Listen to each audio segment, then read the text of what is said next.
he had to save that for the playgrounds. And after the school year was up, he began heading to the most famous playground of them all.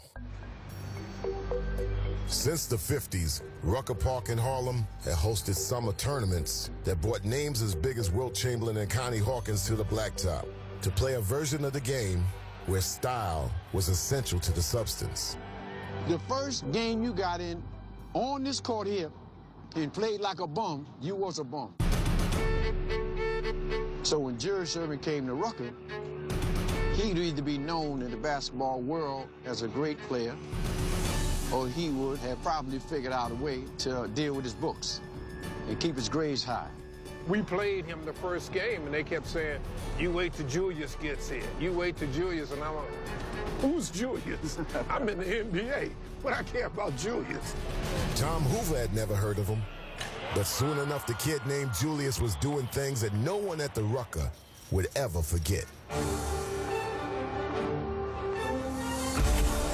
At the baseline, he dunks, and the guy takes the ball out to throw it the length of the court for a fast break. He jumps up in the air and catches the ball and throws it down. Charlie Scott shot a long shot, and Julius came, took it out of the air, and dunked it. I took it right there. I said, I don't need to see anything else. This was it. People here in Harlem, they really know good basketball. And, you know, if you do something real nice, you know, they show their appreciation. He came down one time. I had the angle on him. He dunked the ball so bad, the ball hit me in the top of the head.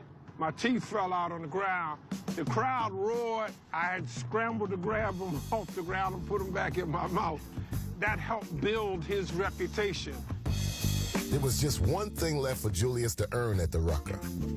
They would call him different names, Little Hawk. He went over to the announcer and said, I'm not the Little Hawk. That's Connie Hawkins. So then they called him the Claw. Oh, man, the Claw's got the ball going. I was like, I'm thinking, I wonder who he's talking about. He's calling me the Claw. I didn't want to be the Claw. They would call him all sorts of names. Oh, what a rebound by Black Moses. Black Moses, what are you talking about? He said, if you want to call me anything, call me the doctor. So you know, they said, well, the doctor is operating tonight. All of a sudden, Dr. J, Dr. J, Dr. J. Who's your favorite basketball player? Dr. J. Why? All his moves he do, that's why. Behind me, up on the roof, is a school. They were all on the roof.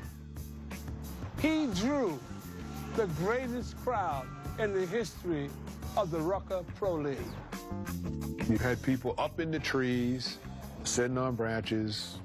Everywhere you looked around, there were people. It wasn't even standing room only. People could not see enough of the game. We had people on the bridges. This is where the legend of Dr. J started.